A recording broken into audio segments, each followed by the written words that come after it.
We're going to have to see what happens. You know that I've been complaining very strongly about the ballots, and the ballots are a disaster.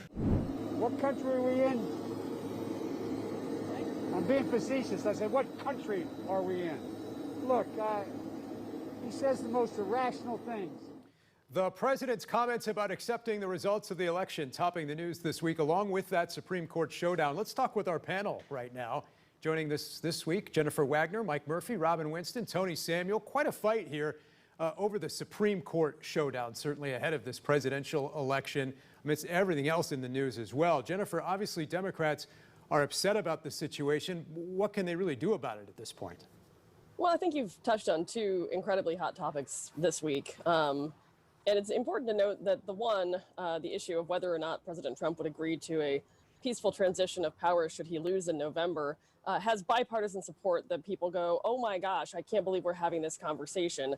There's never been any issue of a transition of power or this kind of methodical undermining of an election in our history. And so that's shocking to me as a Democrat, but it's shocking to a lot of Republicans as well.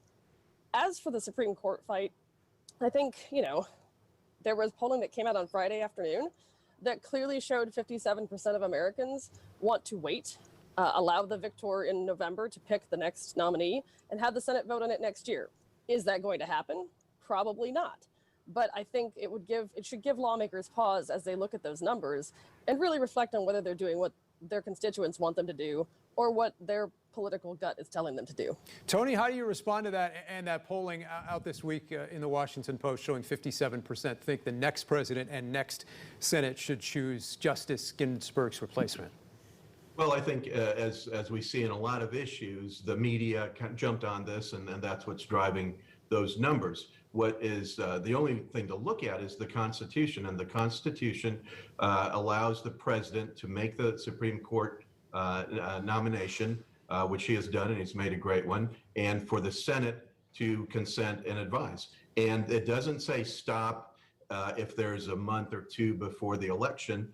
The relevant election here was 2016 when President Trump got elected, and that gives him the right and the authority based on the Constitution to do this, and the Senate is doing the right thing by voting for it. Do Republicans risk looking hypocritical, though, on that point, given what happened in 2016 with Merrick Garland? No, because the Constitution also allows for this to be political. This is political, and when you have an elected president and an elected Senate, because the other relevant election for the Senate was 2018 when they added a seat, 2016 and 2014 when they had the majority and won or kept the majorities. So those are the things. I know it's confusing for viewers, but those are the elections that matter for this nomination. The timing is what it is, and it's unfortunate for those on the left. What we're going to see now is more of their radical behavior like they did in the Kavanaugh hearing, and that's what's going to muck this up, dirty this up. But the president and the Senate are on the right track. They have every right, and it's their duty to do this. It's going to be contentious, no doubt. What will we see Tuesday, Robin? The first presidential debate 2 days from now, originally scheduled for South Bend. Now it will be held in Cleveland. Amidst all of these headlines this week involving the Supreme Court, the president's comments on the election results, what do you think we'll see on that debate stage Tuesday night? Well, first off, Tony did a good job of filibustering about the Supreme Court. Jennifer is absolutely right. People are disappointed. You got to remember, if you're going to talk about the Constitution, its base is on precedent. And you have to remember, Tony, that when you guys were trying to make sure that we couldn't get anybody in the Supreme Court, we went 14 months without a person on the Supreme Court. We also put somebody forward that the Senate Majority Leader, who vowed to make sure Barack Obama was only a one-term president, refused to even be considered in the Senate. Many of your senators campaigned saying that we should not let Barack Obama appoint somebody until there's a new president. By the time that this airs, we're about 30-some days, maybe 34, 35 days before or 36 days before the election. This ought to be decided by voters. And I think the precursor, how this election is going, is 57% of the people are saying, let the new president make that decision. If that's indeed the case, I think people are telling you that they're looking forward to electing a new president. As it relates to debates, you're going to see a very, very statesman-like Joe Biden on the same stage with somebody who's not going to be prepared to address all the foibles of his administration over almost 4 years. Mike, your thoughts on that and what we'll see at that debate Tuesday in Cleveland? Well, let's get to the Supreme Court first. First of all, I appreciate my colleagues' earnest comments. I know they believe them, but anybody who thinks there's not hypocrisy in politics in both parties is smoking something. If you look at 1980, after Jimmy Carter lost the presidency, he nominated Breyer to the First Circuit Court of Appeals. On December 9th of that same year, I think he was voted in by the Senate bipartisan 80-15 or something like that. And by the way, Joe Biden voted for Breyer. So both parties do it. So let's get over that, right? So on the as far as the debate goes, I suspect that what Trump actually does is makes the media the enemy. He loves to do it. I wouldn't be surprised if in his opening statement he doesn't say, you know, the real enemy of the people, once again, is the national media. And they're going to say, I lost this debate no matter what I do here tonight. And that sets up some, you know, different expectations and really plays to his base. All right, let's talk about another debate that took place this past week now involving one of the key congressional races here in Indiana this year. Talking about that 5th district race between Republican State Senator Victoria Spartz and Democratic candidate former State Rep Christina Hale. Both sat down with Jim Shella from Indiana Town Halls for a live one-hour debate touching on a number of issues, including the Affordable Care Act.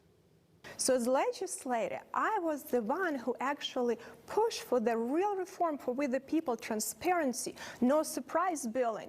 I went against special interest group and delivered these results, and that is the difference. And we also supported great public option in the state of Indiana at the state level. Christina actually voted against it, but I think state can do better, and I support state will do a better job because they will deliver better quality, not centralized federal special interests that control Congress right now.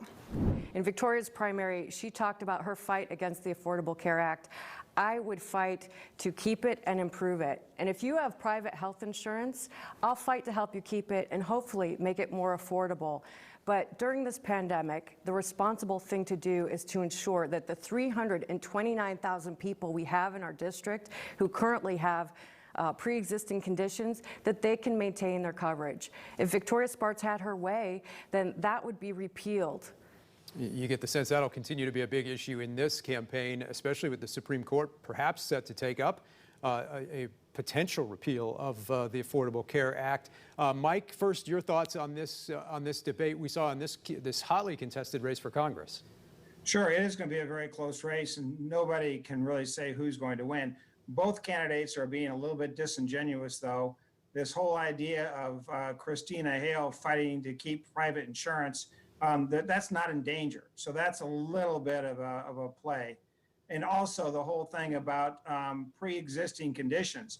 The Republicans specifically preserved pre-existing conditions when they amended parts of Obamacare. So both candidates playing a little bit of game here, hoping to gain an advantage. The president referencing pre-existing conditions this week as well. Jennifer, your thoughts?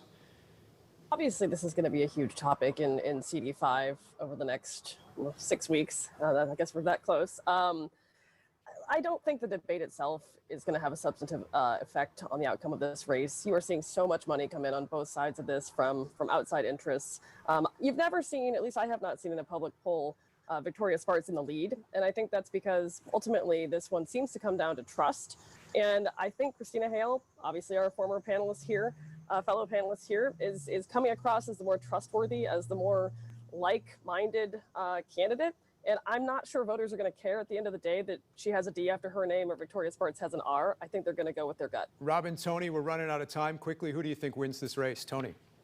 I think Victoria Spartz wins in the end. Trump is going to win big in Indiana, and that's what's going to be a major factor. Robin?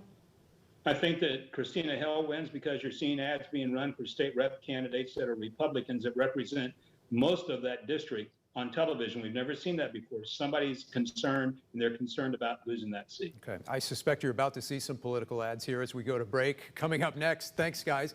We'll have a reaction to the situation in Louisville after the decision not to charge police in the death of Breonna Taylor. Stick around.